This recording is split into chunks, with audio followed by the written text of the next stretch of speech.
can almost be limitless when you take that to the next level, right?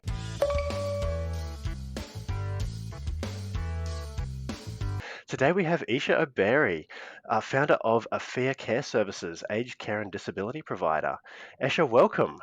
Thank you. Thanks, Ryan, for having me today. My pleasure. Well, I'm interested, Esha. Tell me about your business. I am in aged care and disability services. So we effectively are alternative to long stays in hospitals or nursing homes, and effectively support people to live as independently as they can in their homes. That's so good, and like you're making a real difference. So, how did you get started?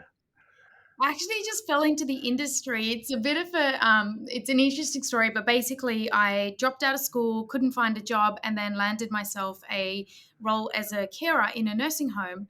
So, fell into the industry, worked for 6 months. It was my longest standing employment, and then decided to venture out on my own. Wow, that's great. I love these stories because like obviously you're entrepreneurial and somewhat I guess unemployable. How did that play out?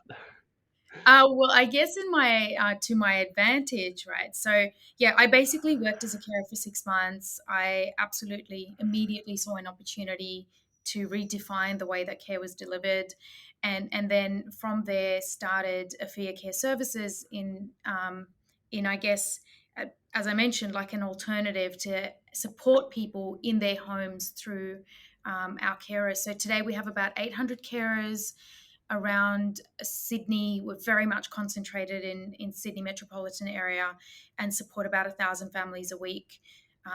People that are aging and don't want to be in a nursing home, and also people that have disabilities and need some support just to be able to stay, integrated in community.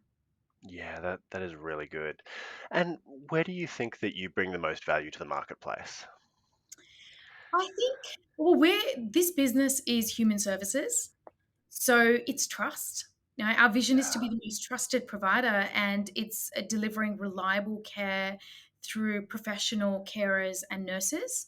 And I think that's really our differentiator, is to be able to bring that culture and human element and support and trust through our services. That's great. And I'm interested, what had to change in you as a business owner that kind of took you from those early days, from starting up through to, now having a really successful aged care services business? I If I think back, Ryan, I really think that when I started the business, I was operating from a place of fear. So every decision I made was from Yeah. fear of failure, and it was a mindset shift. So I think the success and the growth of the business has come from really transforming my mindset away from just fear of failure to more of, let's make an impact. How do I make an impact through this business, and how do we touch as many lives as we can? So just more of a positive and confident mindset shift. Yeah, really good. And that's more definitely a case of playing to win instead of playing not to lose. What That's right. what are some things that you did to work on your mindset as a business owner? uh, Meditation, hands down. So Yeah. I would say meditation has really been a key sort of transformational, I guess, self care element that I have in my life, and it's something that I do every day, and really I'd say that's what's helped me the most to change my mindset. Yeah, fantastic. And so, could you give us one or two insights that gave you the biggest and most dramatic growth for your business? Probably one is culture. So people like hiring well, but hiring when it hurts. So have less people that are top performing as opposed to lots of people in the business, because you think that that's going to give you the biggest performance and drive and growth and drive. So I think number one, that's been the biggest sort of change that's helped us really grow, is less people and just more quality people that are really interested in performance, and interested in their work. They're really driven. I think including culture and values in the organization is critical because that alignment through the organization is essential. It's when you have points of difference and opinions, which is fantastic and so important, that diversity of thought. But having the diversity of thought with alignment in values, that really helps growth because you don't have the conflict that can come with the diversity of approaches. Yeah. So fundamentally, going back to the point that we're in human services, so if culture has been like a really big focus for me in this organization to grow. Yeah, that's so important because, like you say, it kind of gives that framework in which the team and the organization can operate, as opposed to everyone having their own opinion and then everyone heading off in different directions with their own opinion. Absolutely. I think that's exactly what values, a very clear vision and mission statement for the organization does is give that framework. And it also allows for freedom then with the framework. So it's kind of freedom within this scaffolding that holds the organization culture together. Yeah, that's good. And so I've definitely seen a lot of organizations where, they have their written mission, vision statements, that kind of thing, but they're not really lived out by the leadership per se. Mm. How, in a practical sense, do you find that your vision translates into the rest of the organization? Yeah, that's a really good point. It's behaviors, and I absolutely it starts with leadership, and if not really the CEO, to be able to drive those behaviors and bring in the values, and those. So we've actually outside of just having a vision, purpose, and values, we have what we call the Afean way. So there are a set of 10 very clear, distinct behaviors that we follow within the organization. In fact, we're actually rolling out the new set this in the coming fortnight. So we've redefined them for where we think we are now in the organization and what we need for us to accelerate our growth. We're going from now 85 full-time staff to just over 100 by the end of the year, and we want to make sure that those are really strong and clear throughout the business as we continue to grow our headcount. So yeah, it starts with leadership, and I think in the language. So when we're in our meetings, when we're making decisions around strategy and customer experience, it's bringing in those values in our conversation. So if we're going to make this strategic change, is it going to be in line with us being the most trusted provider in the country, which is what is our vision, is to be the most trusted. So it's continuously going back to those and referencing them. And I think that's really what's given us then that success of everyone in the organization knowing them intimately and also then embodying them.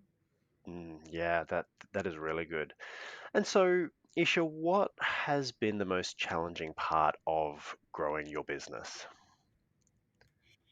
This might sound cliche, but it's me. Like, I think that, we're our biggest block in our business as CEOs and leaders. And it's when we overcome our own thinking mindset, our own limitations that we're able to expand our business. So, in fact, I work on myself as much as I work on the business.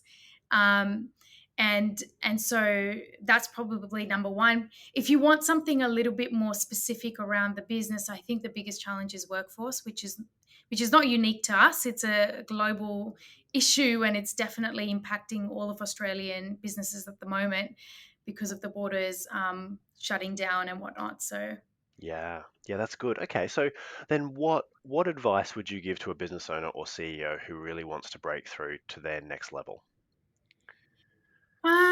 what advice would I give to? I think go deep in understanding your customer. Go back to the customer. So I think um, really intimately know the customer to the point where you have personas in the organization and everyone knows what is the persona of the customer that you're serving and what are the needs that you're trying to address for that customer. So we do this really well in our organization, which is and there has been many points in the business where we felt hamstrung, and we've had to go back to the customer and say, okay, actually, do we need to redefine who we're serving? And are we very clear on, as the customer has evolved, has our business journey evolved for them, with them? Like now we are in business where the consumer wants everything on demand.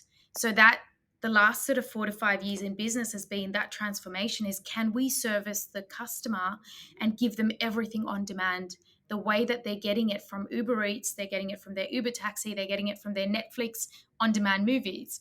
So it's I think from time to time that's critical as well in an organization, is to go back to your customer and redefine that persona and the journey. Yeah, that is really good because, as you said, often our customers evolve and we don't necessarily evolve as a business with them because all of our systems and processes and culture is built around what was, but then the market kind of moves away and we have to keep up with that. Yeah, that's right. So, Isha, if you could go back 5 years and give your slightly younger self a bit of advice, what would that advice be? Oh, just confidence. I think, going back to that earlier point, not really operating from a place of fear of failure, because I think that only gets us so far. So I Yeah, think just confidence, like just having more belief in in myself, which is, it's funny though when I say that, because I think all entrepreneurs are massive risk takers, and even 5 years ago I was taking a huge element of risk in every decision. um, but yeah, it's like, you can almost be limitless when you take that to the next level, right? yeah, for sure. And that's yeah, I've definitely in my entrepreneurial journey have had to overcome that, like instead of like I said before, instead of playing to win, I was playing not to lose. And like you said, there's a cap to that. There's only so far that playing not to lose can get you. Whereas when you start playing to win, you do start taking bigger risks and having confidence in yourself and and stepping out. And I love that advice. Thank you. So finally, Isha, if or who can you best help, and if they want to get in touch, how can they reach you? So there's a number of things that we do, absolutely serving people that are aging in our community, people that have disabilities. So I'd encourage you to get onto our website, which is www.afea.com.au. That's afea.com.au. But also connect with me on LinkedIn, because I love connecting with other CEOs and founders and business owners, and there's so much opportunity to partner and collaborate, and have further impact. So my LinkedIn is just Esha Oberoi, my name, and I'm the founder of Afea Care Services. So look Yeah, forward to wonderful. connections. Thank you. Isha, thank you so much for coming on the show. We really appreciate the value that you've been able to bring. Thank you. Thanks, Ryan, for having me. Thanks.